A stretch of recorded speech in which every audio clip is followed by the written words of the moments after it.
Cyber నేరాల నియంత్రణే లక్ష్యంగా విద్యార్థి దశ నుండి విద్యార్థులకు సైబర్ నేరాలపై, ట్రాఫిక్ సిగ్నళ్లపై అవగాహన కల్పించి సమాజంలో బాధ్యతాయుతమైన పౌరులుగా తీర్చిదిద్దడమే లక్ష్యంగా కాకి కిడ్స్ కార్యక్రమానికి శ్రీకారం చుట్టిన జిల్లా ఎస్పీ. జిల్లా పోలీస్ కార్యాలయంలో కాకి కిడ్స్ ప్రారంభోత్సవ కార్యక్రమానికి హాజరై జిల్లా SP Akhil Mahajan, library chairman Satyanarayana, విద్యార్థులు, పోలీస్ అధికారులతో కలిసి ప్రభుత్వ విప్ ఆది శ్రీనివాస్ గారు ప్రారంభించారు. ఈ సందర్భంగా ప్రభుత్వ విప్ మాట్లాడారు.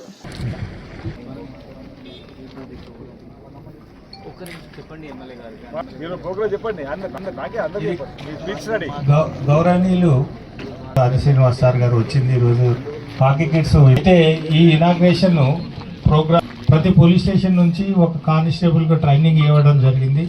అంటే అవేర్ ఉన్న వాళ్ళు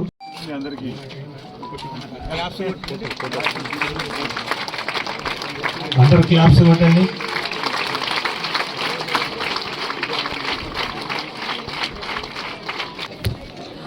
ముందుకు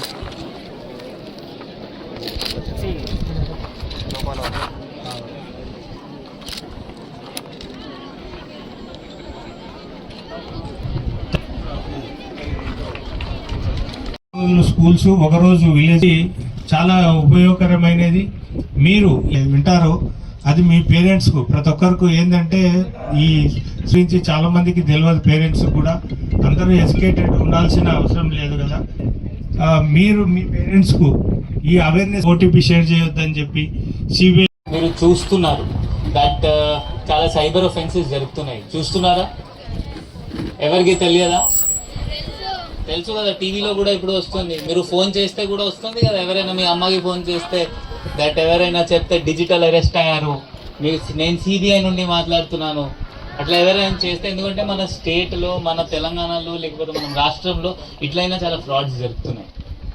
ఏమవుతుంది అంటే ఒక యూనిఫామ్ వేసుకొని ఒక కానిస్టేబుల్, ఒక ఎస్ఐ మీకు ఫోన్ చేస్తారు, మీ మదర్కి, మీకు ఎవరైనా వీడియో కాల్ దట్ మీ డ్రగ్స్ మీ పార్సల్లో బ్లూ డార్ట్లో మీరు కొరియర్ పంపించారు, దానిలో డ్రగ్స్ దొరికినాయి, మీరు 2-3 లక్షలు ఇస్తే మీకు వదిలేస్తాము, లేకపోతే ఏంటి జైల్లో పంపిస్తాము.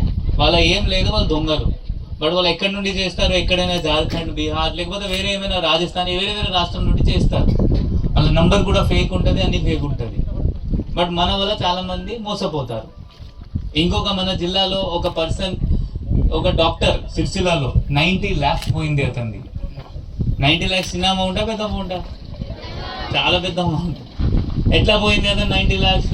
అతనికి ఎవరైనా ఫోన్ చేశారు దట్ నేను స్టాక్ మార్కెట్ ఎక్స్పర్ట్, స్టాక్ మార్కెట్లో మీ అమౌంట్ పెట్టిస్తాను, మీ స్టాక్స్ అవి. అతనికి ఒక యాప్ చూపించారు. యాప్లో అతనికి ప్రాఫిట్ వస్తుంది. 90 lakhs పెడితే 2 crores చూపిస్తుంది. బట్ ఎప్పుడైనా అది విడ్రా బటన్ చేస్తే విడ్రా కావట్లేదు. ఇంకా మీరు 10 lakhs ఇస్తే విడ్రా అవుతుంది. అతను ఇంకా అట్లా ప్రతిసారి 2-3 సార్లు 5 lakhs పెట్టారు, డబ్బులు పోయినాయి. ఇప్పుడు మనం ఏం చేస్తున్నామంటే మీ అందరి పిల్లలకి ఇట్లయినా మాటలు చెప్తాం. మీ బాధ్యత ఏంటి? మీకు తమ్ముడు ఉంటారు, అన్నయ్య ఉంటారు కదా, స్కూల్ పోతారు, కాలేజెస్ పోతారు, లేకపోతే ఏమైనా ఎక్కడైనా పని చేస్తారు.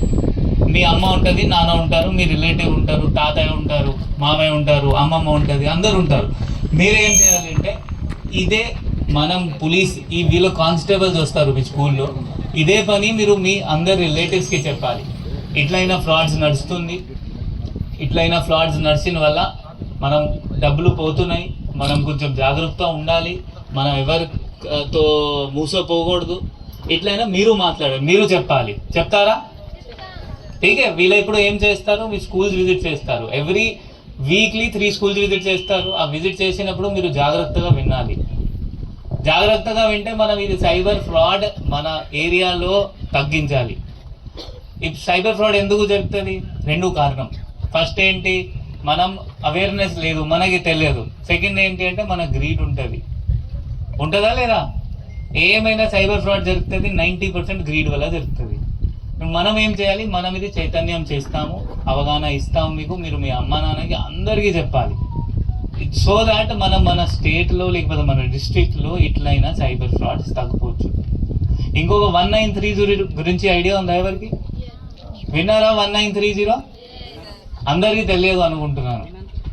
సో ఇప్పుడు మీకు వీళ్ళు వస్తారు, మళ్ళీ మీకు చెప్తారు 1930 ఏంటి. ఇప్పుడు 100 dial ఉంటుంది కదా, 100 dial గురించి తెలుసా? ఓకే. సో 1930 కూడా అట్లయి బట్ ఎవరికి ఫ్రాడ్ జరిగితే వాళ్ళకి 100 డయల్ కాకుండా మీరు 1930 చేస్తే మీ అకౌంట్ నుండి డబ్బులు పోయినా తొందరగా బ్లాక్ అవుతుంది. ఆ సైబర్ కోసం ఢిల్లీ నుండి మానిటర్ అవుతుంది. T4C, I4C అట్లా అట్లా ఆర్గనైజేషన్స్ ఉన్నాయి. ఇంకొక సైబర్ చక్షు విన్నారా ఎప్పుడైనా? సైబర్ చక్షు ఇప్పుడు మీకు ఫోన్ వస్తుంది, మీరు అన్నారు కదా మీ నాన్నకి కూడా వచ్చి ఉండొచ్చు. ఆ దానిలో ఏం చేయాలి, మీరు ఆన్లైన్ అప్లోడ్ చేయాలి ఆ నంబర్ ఏంటి, దాట్ ఈ నంబర్ ఫ్రాడ్ నంబర్. అవునా, డిపార్ట్మెంట్ ఆఫ్ టెలికమ్యూనికేషన్ ఏం చేస్తారు, ఆ నంబర్ బ్లాక్ చేసేస్తారు. సో దట్ వేరే వాళ్ళకి ఎవరికి ఫ్రాడ్ చేయరు. మీతో ఫ్రాడ్ జరిగినా జరగలేదు, జస్ట్ ఫోన్ వచ్చిందా సస్పెక్ట్, అప్పుడు కూడా మనం అది చక్షు వెబ్సైట్ లో అప్లోడ్ చేయాలి. ఆ డిపార్ట్మెంట్ ఆఫ్ టెలికమ్యూనికేషన్స్ ఢిల్లీ నుండి మానిటర్ అవుతుంది. ఇట్లయినా మీకు చిన్న చిన్న మాటలు చెప్తారు, మీరు దయచేసి మంచిగా విని మీ పేరెంట్స్ కి మీ రిలేటివ్స్ కి అందరికీ చెప్పాలి. దాని పేరు మనం ఖాకీ కిడ్స్ పెట్టుకున్నాం. ఖాకీ కిడ్స్ అంటే మీరు అందరు ఇప్పుడు మన పోలీస్ కోసం పని చేస్తారా? ఇంట్రెస్ట్ ఉందా అందరికి? ఎంతమందికి ఇంట్రెస్ట్ లేదు? ఎంతమందికి ఇంట్రెస్ట్ ఉంది? ఓకే, సో అందరు ఇంట్రెస్టెడ్ ఉన్నారు. సో మీరు ఇది ఇంట్రెస్ట్ తీసుకొని ఈ ఖాకీ కిడ్ మీరు 100% మనకి సహకరించాలి. మనం ప్రజలకి హెల్ప్ చేయాలి. మీరు దానికి మనం ముందు ఉన్నారు, ఎందుకంటే పిల్లలకి చెప్తే వాళ్ళ ముందు తీసుకోపోతారు.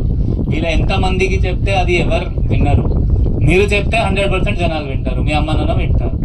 ఈ ఖాకీ కిడ్స్ లో మనం 2 ప్రోగ్రామ్స్ చేస్తాము. ఫస్ట్ ఏంటి, సైబర్ గురించి ఇప్పుడు చెప్పాను. ఇది కాకుండా ఏంటి, ఇప్పుడు మీరు అందరు బస్సులో వచ్చారు, బస్సులో వచ్చినప్పుడు మీరు చాలా ట్రాఫిక్ వయలేషన్స్ చేసి ఉండొచ్చు మీ డ్రైవర్, లేకపోతే వాళ్ళ ముందు ఎవరైనా ట్రాఫిక్ వయలేషన్స్ చేసి ఉండొచ్చు. ఇప్పుడు జనరల్ గా EVS ఉంటుంది, SST ఉంటుంది, సోషల్ సైన్స్ స్టడీస్, లేకపోతే ఎన్వైరన్మెంట్ సైన్స్ ఉంటుంది. దానిలో మీకు నేర్పిస్తారు ఆ రెడ్ లైట్ ఏంటి, గ్రీన్ లైట్ ఏంటి. అది ఈ ట్రాఫిక్ సిగ్నల్స్ కాకుండా కూడా చాలా రూల్స్ ఉంటాయి. సో వీళ్ళ కానిస్టేబుల్స్ కి మనం ట్రైనింగ్ ఇప్పించాము. వీళ్ళు ఏం చేస్తారు, అదే కూడా వచ్చి మీకు అదే ½ an hour 1 hour సెషన్ లో మీకు మొత్తం నేర్పిస్తారు. దట్ ట్రాఫిక్ ఎట్లా మనం ఫాలో చేయాలి, ఆ జెబ్రా క్రాసింగ్ లైన్ అర్థం ఏంటి, ఆ మధ్యలో డివైడర్ ఉంటుంది, ఆ సింగిల్ లైన్ డివైడర్ అర్థం ఏంటి, బ్రేకేజ్ అర్థం ఏంటి, డబల్ లైన్ డివైడర్ ఏంటి, మొత్తం మీకు నేర్పిస్తారు. సో దట్ మళ్ళీ మీరేం చేయాలి, మీ నాన్న బండి నడిపినప్పుడు మీరు చూస్తారు ఇది డబల్ డివైడర్ లైన్ ఉంది రోడ్ లో, ఏం చేయాలి, దానికి ఓవర్టేక్ చేయకూడదు. మీరు మీ నాన్నకి చెప్పాలి, ఎందుకంటే మేబీ మీ నాన్నకి తెలియదు. మీ రోల్ ఎక్కడ వస్తుంది వాళ్ళకి చెప్పాలి. నెక్స్ట్ హెల్మెట్ వేసుకోవాలి. ఇప్పుడు నేను ఊరులో పంపిస్తే వీళ్ళకి ఊరు వాళ్ళు ఏమంటారు, సార్ లోకల్లో హెల్మెట్ ఎందుకు, మీరు ఇప్పుడు మనం మీకు ఒక రూల్ చెప్తాము, మనం హెల్మెట్ వేసుకోవాలి, దానికి ఏం అది లేదు. ఎందుకంటే హెల్మెట్ లేకుండా కింద పడితే ఎవరైనా దెబ్బ తగ్గితే మళ్ళీ అవకాశం ఉంటుంది చనిపోవడం. మీకు చెప్తే మీరు మీ నాన్నకి 100% హెల్మెట్ లేకుండా బయట పోకూడదు మీరు చెప్పాలి. చెప్తారా? అంతే, కొంతమంది చెప్తారు, వెనక వాళ్ళు చెప్తారా? పక్కా. సో అదే కూడా మీకు ట్రాఫిక్ రూల్స్ గురించి కూడా మళ్ళీ అవగాహన ఇస్తారు వీళ్ళు ప్రతి స్కూల్. ఈ పేరే కాకి కిడ్స్ అనేది పెట్టిరు అంటే కాకి డ్రెస్ కున్న పవర్ మీరందరికీ కూడా తెలుసు. నేను అనేక సందర్భాలు చెప్తా, చిన్నప్పుడు పిల్లలు మారాం చేస్తే ఆగో పోలీసు వస్తే అని చెప్పంటే ఆగేటువంటి సందర్భం. అంటే కాకి డ్రెస్ కున్నంత పవరు, ఆ కాకి డ్రెస్ కున్నంత పవర్ మనం చిన్నప్పటి నుంచే గౌరవం కావచ్చు, భయం కావచ్చు, బిడియం కావచ్చు, ఏదేమైనప్పుడు కూడా గ్రామీణ ప్రాంతాల్లో ఒక్క కాకి డ్రెస్ వేసుకున్న హోంగార్డ్ ఉన్నా అక్కడ సభ సజావుగా జరగడానికి అవకాశం ఉన్నటువంటి సందర్భం, ఉన్నటువంటి పరిస్థితి, మనం పోలీస్కి ఇచ్చే గౌరవం మన చట్టంలో రాసుకున్నటువంటి సందర్భం మనం అందరం కూడా గమనిస్తున్న సందర్భంలో మరి ఇక్కడ పోలీస్ శాఖ వారు ఈ పేరే కాకి కిడ్స్ అని మీ ద్వారా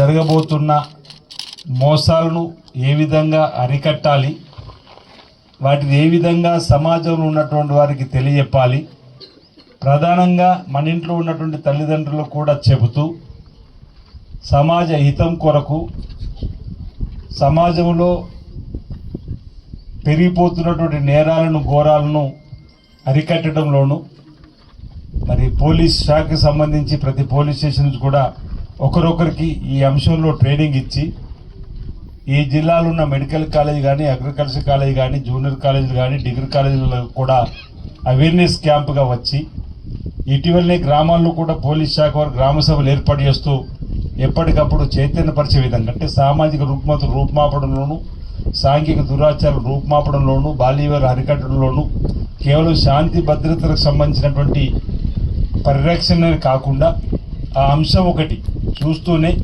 ఇతరత్ర కూడా పోలీస్ శాఖ ప్రజలకు చేరువ కావడానికి ఫ్రెండ్లీ పోలీస్ అనేటువంటి నినాదంతో ముందుకు పోతూ, ఒకప్పుడు పోలీస్ స్టేషన్ రావాలంటే భయపడే రోజులు ఆనాడు నక్సలిజం ఉన్నటువంటి సందర్భంలో, ఎందుకంటే అటు పోతే పోలీస్ ఇన్ఫార్మర్ అని, లేదు ఇటు పోతే నక్సల్కి సంబంధించిన నిబంధనలు అని చెప్పని పోలీసు దూరంగా ఉన్నటువంటి రోజుల నుంచి ఈరోజు పోలీసులే నేరుగా ప్రజల దగ్గరికి వెళ్ళి మేము సేవ చేయడానికి ప్రభుత్వ పక్షాలు ఉన్నాం, శాంతి భద్రతలు కాపాడదు కాకుండా ఇతరత్ర సమస్యలు అని చెప్పని అనేక కార్యక్రమాలు చేస్తున్నారు.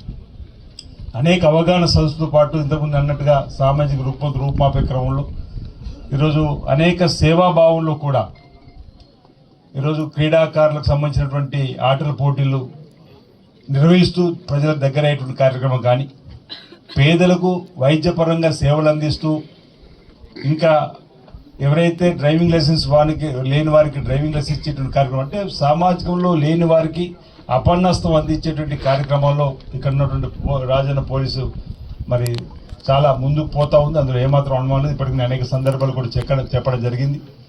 నిఘా నేత్రాలు కూడా ఉండాలని చెప్పని అనేక ప్రాంతాల్లో అనేక మంది, అంటే దేవస్థానం, రాజన్న ఆలయానికి సంబంధించినటువంటి వారి సహకారం కానీ, ఇతర గ్రామాల్లో ఉన్నటువంటి పెద్దల సహకారం తీసుకుని కూడా అనేక నిఘా కేంద్రాలు కూడా ఏర్పాటు చేస్తూ, ఒక కెమెరా ఉంటే 1000 మందితో సమానంగా.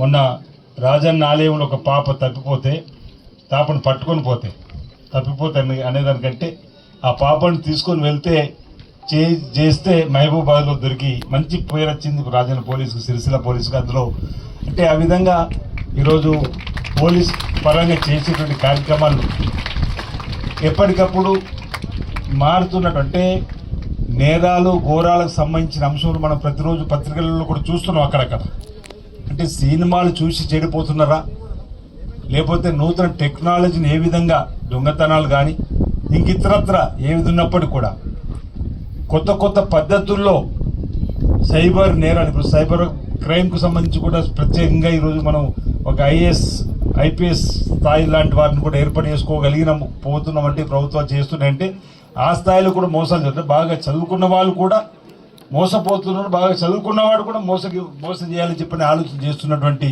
దాన్ని కూడా గమనించే విధంగా మనం ఏ విధంగా మోసపోకుండా ఉండాలని చెప్పని ఈనాడు ఈ కార్యక్రమం ఏర్పాటు చేయడం అభినందనీయం. ఈ మధ్యలో బహుశా నెల రోజులు చూస్తున్నాం, ఎవరికైనా ఫోన్ చేస్తే ఇదే వస్తుంది. ఎవరికైనా మీకు ఫోన్ చేసినప్పుడు వివరాలు అడిగితే చెప్పకండి చెప్పని కాలర్ టోన్ అనుకుంటా, ముందుగా రింగ్ రాకుండా కాలర్ టోన్లో కూడా ఇదే వస్తుంది. మీరు జాగ్రత్తగా ఉండాలి, ఎవరైనా ఈ విధంగా ఫోన్ చేయొచ్చు అని చెప్పని. దానికి మీరు మీ నెంబర్ ఇవ్వద్దు, ఓటీపీ నెంబర్ కూడా ఇవ్వద్దు, నేను పలానా బ్యాంక్ నుంచి మాట్లాడుతుందని చెప్పి తప్పిపోయి అతను చెప్పేసి ఇమీడియట్లీ ఆ ఖాతాలో డబ్బంతా గుంజేస్తున్నారు. ఓ రిటైర్డ్ ఎంప్లాయీ ఉంటే పాపం ఏదో నిజమే కావచ్చు అని చెప్తే ఆయన దగ్గర ఉన్న 5 లక్షలు 6 లక్షలు బ్యాంకులో ఉన్న డబ్బు కూడా వాళ్ళు గుంజేస్తున్నట్టుగా సందర్భాన్ని కూడా చూస్తున్నట్టు. ఇంతకుముందు డిఎస్పీ ఒక మాట అన్నాడు వీడియో కాల్ సంబంధించి. నేనైతే వీడియో కాల్ ఎట్టి పరిస్థితుల్లో మాట్లాడా. నేను నా ఊహ తెలిసినప్పటి వీడియో కాల్ అంటే ఎట్టి పరిస్థితుల్లో ఎవరైనా వీడియో కాల్ రమ్మంటే రాను. నాకు అన్నా ఈరోజు పుట్టినరోజు ఉందన్న వీడియో కాల్ వచ్చి శుభాకాంక్షలు చెప్పండి అన్న, మీ వీడియోని తీసుకొని పెట్టుకుంటే అంటే నేరుగా వస్తే తప్ప వీడియో కాల్ మాట్లాడని చెప్పి, అంటే దానివల్ల మనం ఇతరులకు మార్గదర్శకంగా ఉండాలని చెప్పినటువంటి కార్యక్రమంలో భాగంగా వీడియో కాల్ వీలైనంత దూరంగా మీరు కూడా ఉండాలి, మీ ఇంటి పాది ఉండాలి, బయట కూడా చెప్పాల్సినటువంటి సందర్భం ఉంది. అదొక వ్యసనంగా మారేటువంటి సందర్భంలో అందరూ మంచి వాళ్ళుగా ఉండరు. కాబట్టి వీడియో కాల్ అనే దానికి ఒక జూమ్ మీటింగ్లో పాల్గొంటే మేము, అంటే అందరు ఆఫీసర్స్ ఉన్నారు కానీ వీడియో కాల్లో మాట్లాడడం కోసం ప్రయత్నం చేయకుండా ఉంటేనే మంచిది. సైబర్ నేరగాళ్లకు చాలా దూరంగా ఉంటే మంచిది. మన యొక్క గోప్యత అనేది పాటించాలి. మనం చిన్నప్పుడు కూడా చదువుకుంటేప్పుడు చెప్తారు, గోప్యత అనేది కూడా అత్యవసరం. మనకు సంబంధించిన పర్సనల్ అంశాలను కూడా వీలంత తక్కువగా ఎదుటి వాళ్ళ దగ్గర మాట్లాడేటువంటి ప్రయత్నం చేస్తూ ఎలాంటి నేరాలకు అవకాశం ఇవ్వకుండా, ఎలాంటి చేయకుండా మీరందరూ కూడా చక్కగా నేర్చుకోవాల్సిన అవసరం ఉందన్నమాట ఈ సందర్భంగా. ఎందుకంటే ఈ వయసులోనే మంచిది చెడేది అని తెలుసుకుంటే భవిష్యత్తులో కూడా మరి బాగుంటుంది, సమాజం కూడా అభివృద్ధి పథంలో పోవడానికి బాగుంటుంది. కాబట్టి మంచిని స్వీకరించి చెడును వదిలేస్తూ ముందుకు పోయేటువంటి క్రమంలో మీరందరూ కూడా మరి ఇలాంటి క్లాసులలో ఈ పోలీస్ శాఖ ఏర్పాటు చేసినటువంటి దానిలో రావడం ఈ సంబంధించింది మీరు వినడం ఈ విన్నది నలుగురు చెప్పేటువంటి కార్యక్రమం చేసేటువంటి పరిస్థితిని మరి తీసుకురావడం అనేది చాలా మంచి కార్యక్రమంగా నేను ఈ సందర్భంగా భావిస్తూ భవిష్యత్తులో కూడా మీరందరూ విద్యార్థులు మీ తల్లిదండ్రులు మీ పెట్టుకున్న నమ్మకాన్ని వమ్ము చేయకుండా